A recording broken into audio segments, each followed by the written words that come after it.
Hi, my name is Lucas Tucker, and I'm going to talk to you today about illuminated manuscripts, what they are, how they were made. To give you background about myself, I am a scribe, and I make and recreate illuminated manuscripts using all of the tools, materials, and limitations that were used hundreds of years ago. And in doing that, I hope to recreate both the image, the feel, and the process that medieval scribes and Renaissance era scribes would go through to create these illuminated manuscripts. I'd like to give you a definition. Illuminated manuscripts. A manuscript is something that was written by hand. It comes from two Latin words, manus and scripto.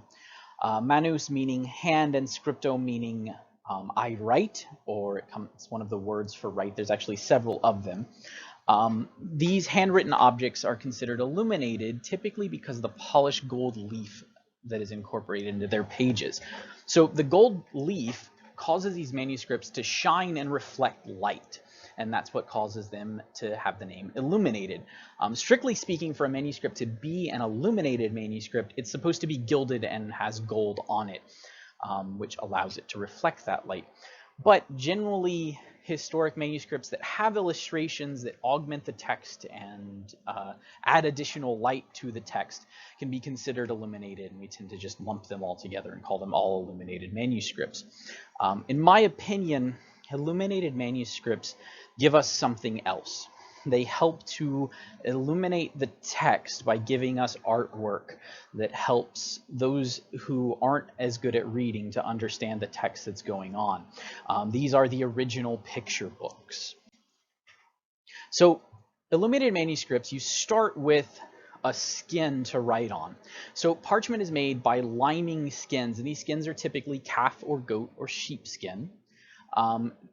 This process is done by making a paste out of calcined limestone, also known as calcium hydroxide or calcium oxide, and lime, and water. This paste or slurry is covered the raw, hairy, fleshy skins, and these skins are then soaked from between 3 days and 2 weeks, depending upon the outside temperature. In the winter, it can take at least 2 weeks for the chemical reactions to occur that allow the hair to come off.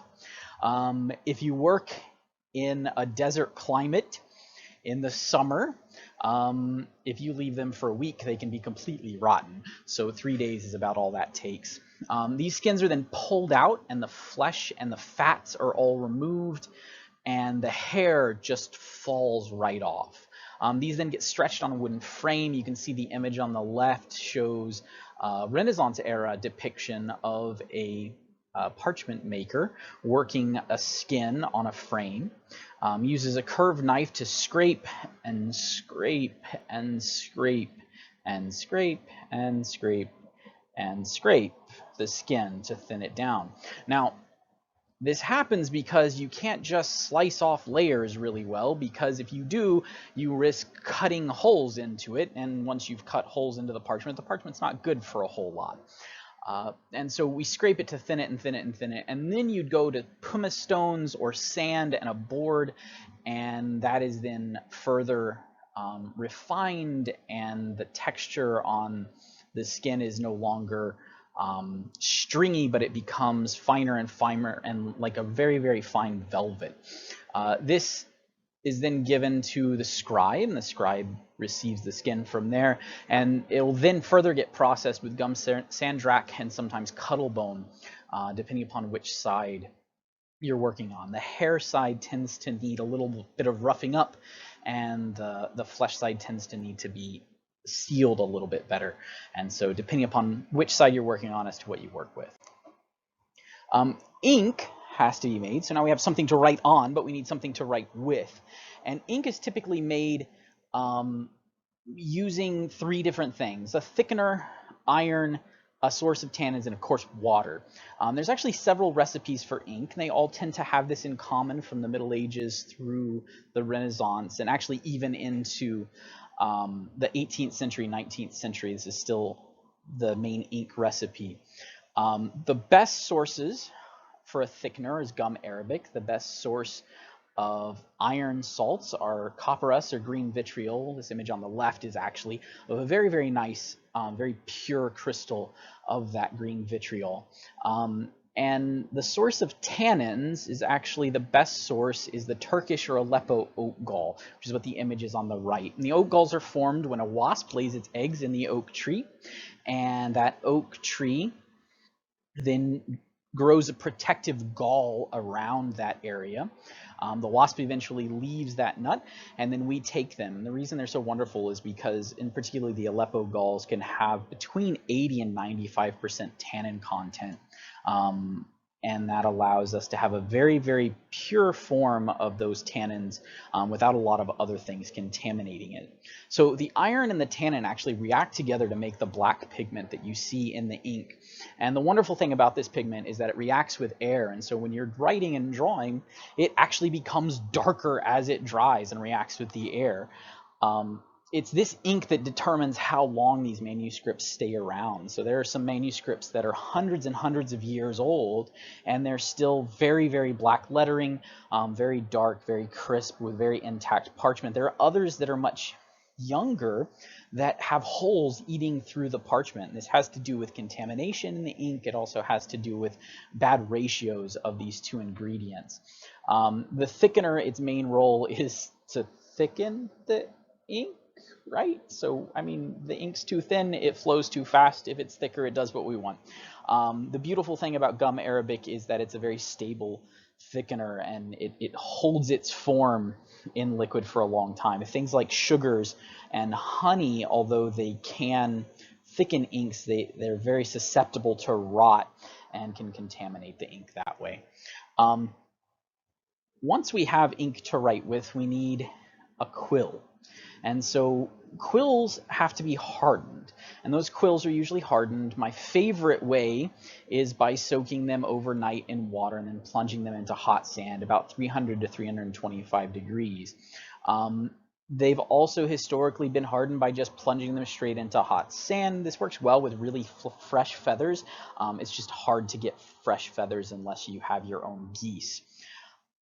They can also just be left in a hot, dry environment, like the back window of a car in the South.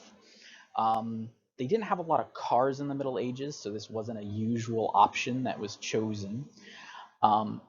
The feathers that were recommended were those of waterfowl. So goose and swan were the most preferred feathers. I've personally tried goose, turkey, chicken, peacock, and duck, and maybe some other ones. I much prefer goose over all of the others because it tends to make a hard but flexible quill, whereas a lot of the others tend to be a little too brittle. I haven't used swan feathers, but if anybody has any swans that they're willing to donate some of the wing feathers from, I'd be happy to take those, try them out, and I'll report back to you. So once we have the parts that we need, we have parchment to write on, we have the ink and the quill to write with, we then get to writing. So the writing is done onto the parchment. And parchment you always had to add the lines to, and there are lots and lots of different ways to add the lines. On the page you see on the right, the lines are actually drawn in with a lead point. They could also just be scored into the page. They could be drawn in with red ink made from Brazil wood. But once we have that prepared, we're now ready to write. So we're halfway through our discussion on manuscripts, and we actually get to start working. So all of the writing that's done was used whatever script or hand was popular or common at the time. And that changes throughout time and throughout regions. That on the right is a slightly modern rendition of Black Letter or Gothic. It's adjusted specifically because it's more readable to our modern eyes. When you're writing a book would be written by a team of scribes, each contributing different sections to the book.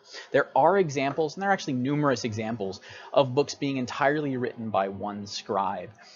This is kind of my inspiration, and there tend to be my heroes, the scribes who wrote books entirely by themselves and did full illumination, but that's just not practical to get something done in a reasonable amount of time.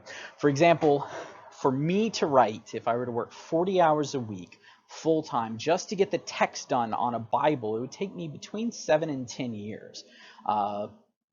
and that's not practical for something someone wants to wait for. And so if you're looking at a time frame of a book of about a year, you put 10 to 12 scribes on that, as well as some illuminators, and we can get an entire Bible done in under a year, which is a serious feat and something that actually became common in the 12th and 13th century. So once this writing is done, we leave spaces while the writing is done for illumination. You can see the large area in the upper left-hand side of that one on the right. As well as little gaps where the capitals would be. So any illuminated capitals that are going to go in, large or small ones, large margins are left to be able to illuminate the sides of the pages.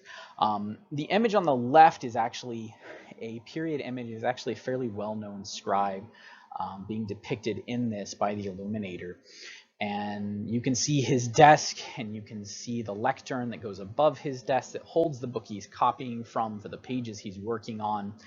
There's a lot of really cool details in this image about just how a scribe would actually be working. So after all of the text is written, it needs to be proofread. We need to make sure there aren't a lot of mistakes in it. And so proofreading and corrections, a lot of us have learned through word of mouth, is that if a scribe made a mistake on a Bible, they would throw it out. Well, this isn't true because it's just not economically feasible or practical. And so if a mistake was made, we'd correct it. And so the image on the left actually shows scraping away a layer of parchment where the letters are. And then this would then be resanded, finished with cuttlebone, sandrack, as well as sometimes some pumice, to even out that area again and then allow you to write over it the correct letter. This is really practical when we're dealing with and we're working with a mistake that was caught by the scribe themselves, usually while you're writing. And this is what I do if I find a mistake as I'm going, is that I'll stop, I'll let the ink dry, I'll scrape and correct an area. It actually works really well for me because it forces me to take a break, which I'm really bad about doing as a scribe, because I become obsessive and I just want to finish things and write things. The other way that this could be done is if you look on the right-hand side, there's little red dots under two words. So those words were put in, and it was what's called an I error. I looked at the wrong line and copied the wrong thing. And I actually caught this one, but I didn't want to correct the whole thing. And so I just continued writing where I should be. And then I went back in and I put red dots underneath. And those red dots basically mean it was very pretty and organized well, but there's a mistake, and these words shouldn't be here. And so that would be put in. You'd put in red dots to remove things, and then if you wanted to insert something, now like a copyist marks, you would put a little mark in, and you would write the correct word above it.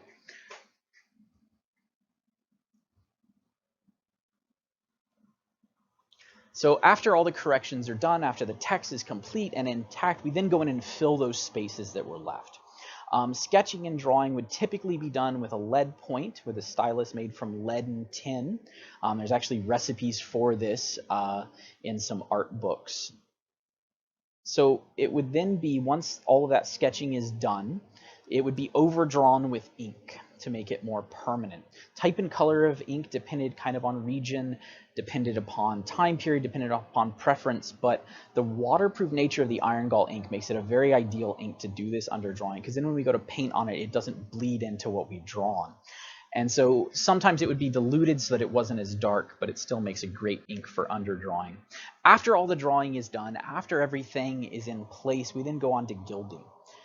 So order matters when making an illuminated manuscript, and the order of things is because of how the materials interact together. For example, the words need to be written first before the artwork is put in, and this is because the scribe's hand and the scribe's ink are very likely to damage the artwork that's put down if the scribe were to write after the artwork was done. The hand dragging across the page is likely to damage it. Same is true for gilding. And the reason you put down the gold and do gilding before painting is because the gold leaf will actually stick to the paint. not well enough that you could just use the paint to stick the gold to, but just enough for it to look really ugly and be very, very frustrating if you were to switch the order of these things. Also, you can fix the edges of the gold. The nature of gold leaf is it tends to not always be a nice, clean, even edge. And so if you paint afterwards, you can clean up all of those edges.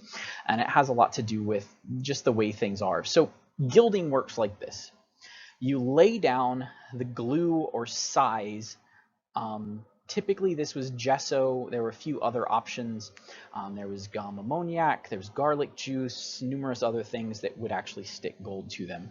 Once you've laid down your layer and it dries, you can then polish it. Particularly with gesso, you polish it a little bit extra and burnish it with a very, very smooth stone or dog's tooth, and then slightly moisten it with your breath, or with the illuminator's breath. And the gold then gets pushed onto it. Once it's dried and adhered to it, that can then be further polished and any excess gold is removed. So you can see the three main steps here. On the left-hand side, you have the size has been laid down. This one was actually a colored gum ammoniac, which gives a semi-raised but not fully raised texture. The gold has been laid down, and then on the right-hand side, all the gold has been cleaned up and removed. And you can actually see the uneven edges. So after the gold has been laid down, we need paint. And paint was made by grinding pigments with a plate and molar, and then suspending them in a water-based medium. This was typically made from either egg yolk or egg white, and the egg white version was called glare. Which medium we use actually depends on time period and depends on compatibility of the pigments, because some colors won't work with egg yolk and other colors won't work with egg white, and then there are still other colors that don't work with either one, so you just mix them with gum arabic and honey and call it done, and you're just frustrated by the fact that it's not actually waterproof like you want it to be. So frequently after grinding and you make these pigments and you make these paints, you got to have something to work from. And I think it's just one of those beautiful nuances and wonderful, wonderful, quirky things. Seashells were very, very popular. And so they would use bits of horn that would hold little cups. Seashells, nutshells were all used as paint pots. And it's just that extra little piece that gives me a connection to the authenticity to be able to use the same tools. So when we get to painting, illuminators would paint their colors, usually with as little mixing of color as possible. There's certain colors that are chemically compatible and you can mix them and you can overlay them. But many of the other colors, a lot of the colors don't mix well together. For example, mixing the red with one type of yellow would cause inexorable harm and blackening and just cause a horrible mess. That same yellow also doesn't like to mix with the white. And so a lot of the times, particularly if they didn't know that there were negative reactions, they would just try to keep the colors separated from one another. The colors would be layered and then overpainted with compatible colors, but the other thing about letting them dry and then overpainting is those incompatible pigments aren't really touching very much, and this gives you a little bit more flexibility by working in layers. The image on the left is actually of a monastic illuminator, a monk who is an illuminator, and it's a self-portrait. So he's actually actively painting the large capital. I just love this image because it shows his knife that he's working with, which actually can be used to correct mistakes in painting as well. 4 little horn shapes that would contain either paint or ink, a little dish that looks a lot like it could be a seashell or something of a similar shape and size, shows a little mortar and pestle for grinding, or possibly another dish. Actually shows a stabilizing stick that allows him to hold his hands up and keep his hand up for longer. Just really interesting things about this. The image in the middle is actually a piece that I worked on, that same piece that we've been looking at, where I've only laid the base colors down. I actually hate taking pictures at this point because I hate the way this period of illumination works, because it just is filled, it's uneven, and I don't really like it. And so when I look at a piece, I can pretend like it looks like it's going to look when I'm done. And then on the right, we have that same piece finished with all of the highlights and white work put in. By the time I'm done with a piece like this, it has somewhere between 3 and 7 layers of paint on each area. And there are actually certain colors that it can be as high as 10 layers of paint down. And then everything is outlined in black just to crisp it up and make it more distinct. The very last thing that goes onto the page is shell gold. Not all illuminated manuscripts actually have shell gold, but shell gold is finely powdered and ground gold.